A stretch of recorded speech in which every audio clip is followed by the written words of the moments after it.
Sud Radio, le débat de la semaine. Les syndicats ont-ils raison de vouloir mettre la France à l'arrêt? C'est la semaine test pour tout le monde, pour le gouvernement, pour la majorité, pour les syndicats aussi. Journée du 7 mars qui sera le point d'orgue de la mobilisation des opposants à la réforme des retraites. On en débat avec nos deux invités. Benjamin Haddad, bonjour à vous. Bonjour. Porte-parole du groupe Renaissance à l'Assemblée nationale. Vous êtes par ailleurs député de Paris. Nous sommes également en direct sur Sud Radio avec Axel Persson. Bonjour à vous. Bonjour. Secrétaire général de la CGT Cheminots. Alors, la grève a déjà commencé dans certains secteurs. Vos camarades de la CGT Énergie ont notamment commencé à faire grève dans certaines centrales nucléaires. On s'attend à ce que le mouvement prenne aussi du côté des routiers. On l'entendait dans le journal, du côté des raffineries, sans parler des cheminots que vous représentez. Hier, le ministre Gabriel Attal a eu un mot pour vous et pour tous ceux qui s'apprêtent à manifester. Quand j'entends des responsables expliquer qu'ils veulent bloquer la France, en réalité, c'est les Français qui vont bloquer. C'est les Français qui vont bloquer. Est-ce que vous considérez que vous allez bloquer les Français, Axel Persson ? D'abord, je voulais préciser, je suis secrétaire de la CGT cheminot de Trappes-et-Rambouillet, parce que vous ne l'avez pas précisé. Je le reprécise.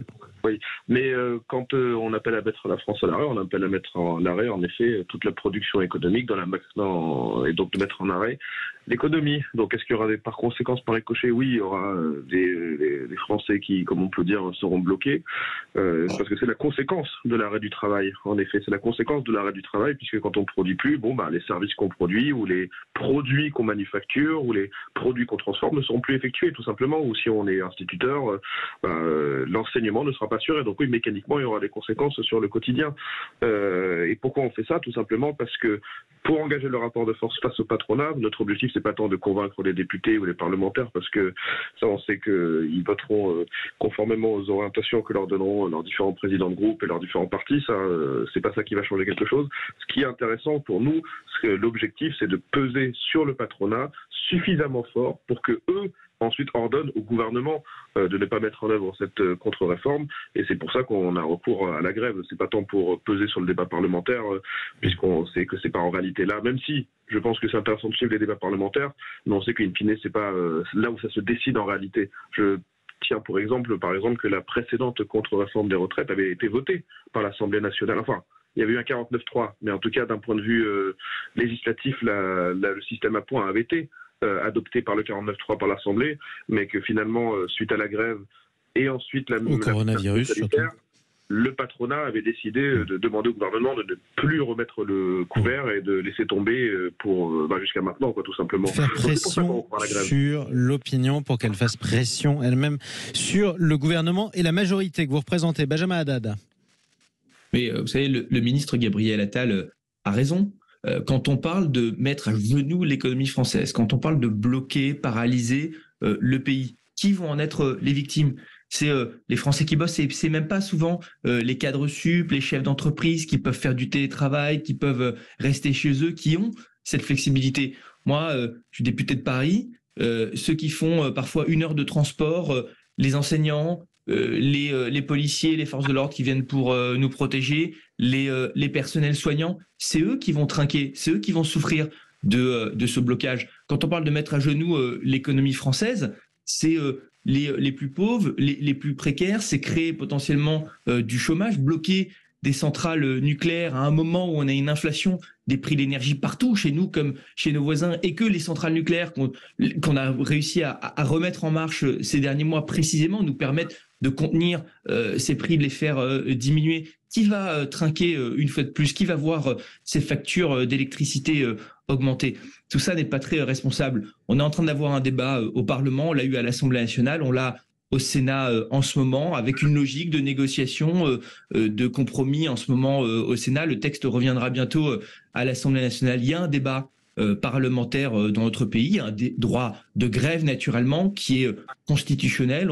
On entend, on voit les manifestations, les oppositions, mais le blocage, les intimidations, ce n'est pas acceptable. Alors, on a compris qu'on était dans un rapport de force, de toute façon que vous ne serez pas d'accord l'un et l'autre au terme de ce débat. En revanche, ce qui est intéressant, c'est de voir aussi l'état du rapport de force dans ce bras de fer. Faire grève, quoi qu'on en pense, coûte cher, y compris à ceux qui font grève. Combien de jours un cheminot peut-il faire grève? Combien de jours vous pouvez tenir, Axel Persson? Je pense que, comme tous les salariés, du coup, on est tellement nombreux à être en découvert dès le début du mois qu'on peut pas vraiment dire que quelqu'un a les moyens de faire grève. En réalité, on le fait parce qu'on estime qu'on n'a pas le choix en vue des enjeux.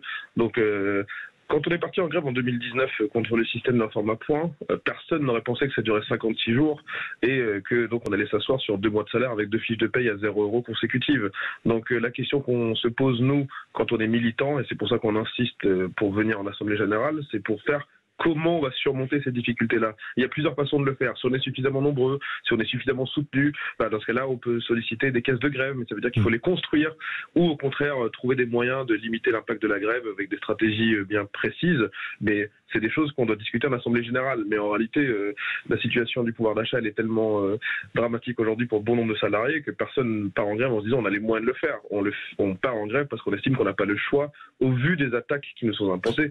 Parce que là, concrètement, si on ne se défend pas, ce qu'on va nous imposer, c'est rapprocher de 2 ans l'âge de départ à la retraite de l'âge à laquelle on va décéder. Donc, est-ce que ça vaut la peine de se bagarrer pour Nous, on pense que oui, et on espère qu'un maximum de gens le pensent, et c'est pour ça qu'on appelle à se mettre en grève. Alors oui, en effet, c'est un sacrifice financier énorme, mais il vaut la peine au vu des objectifs et des idées qu'on défend.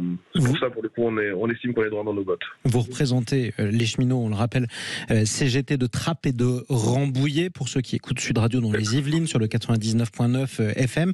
À quoi doivent s'attendre les usagers du RER, par exemple, le RERC notamment, qui passe par là, à partir de ce mardi? Est-ce qu'il y aura une grève reconductible tous les jours à partir de mardi?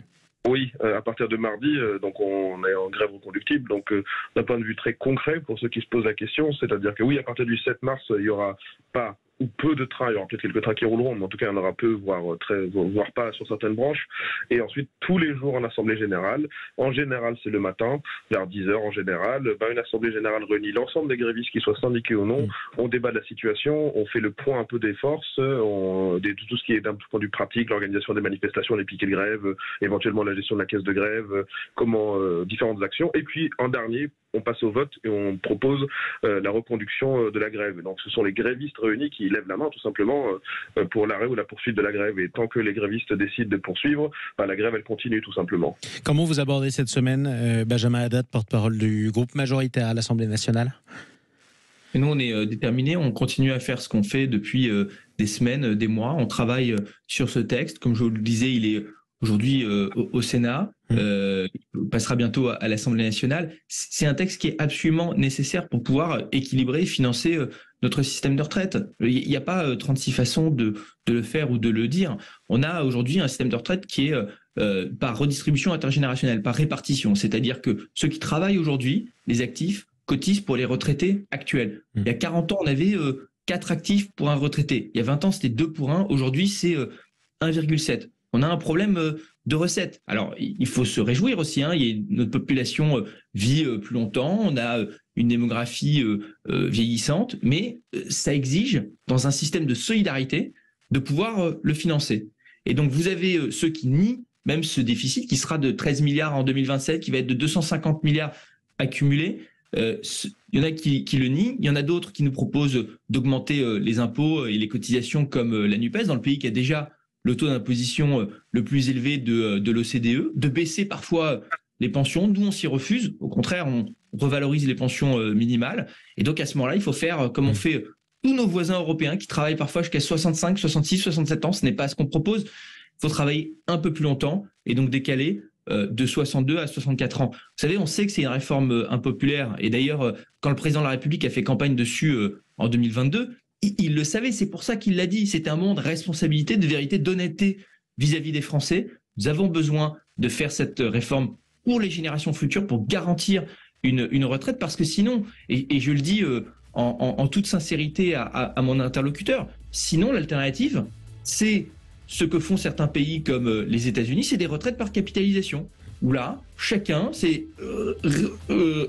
cotise pour lui-même, met de côté, en bourse. Et puis après, c'est un peu la roulette. On attend de voir dans 30 ans, dans 20 ans, l'année où on sort, ce qui reste de ce qu'on a épargné toute la vie. Et en tout cas, on aura compris. Le choix collectif d'un système de solidarité, mais il faut être capable de le financer. Et on aura compris que le bras de fer ne fait que commencer cette semaine pour les uns comme pour les autres. Merci à tous les deux d'être intervenus ce dimanche matin avant cette semaine si chargée sur Sud Radio. Je rappelle, Axel Persson, que vous êtes secrétaire général de la CGT cheminot de Trappes et de Rambouillet. Merci à vous, Benjamin Haddad, qu'on entendait à l'instant, porte-parole du groupe Renaissance à l'Assemblée nationale, député de Paris. Les syndicats ont-ils raison de vouloir mettre la France à l'arrêt? Pour l'instant, vous répondez quand même très majoritairement oui sur Twitter. 78% d'entre vous. Restez avec nous. On va mettre de côté la politique, mettre de côté les retraites. On va s'occuper de votre carrelage. Les dernières tendances, c'est avec Sandrine Debrune dans un instant sur Sud Radio.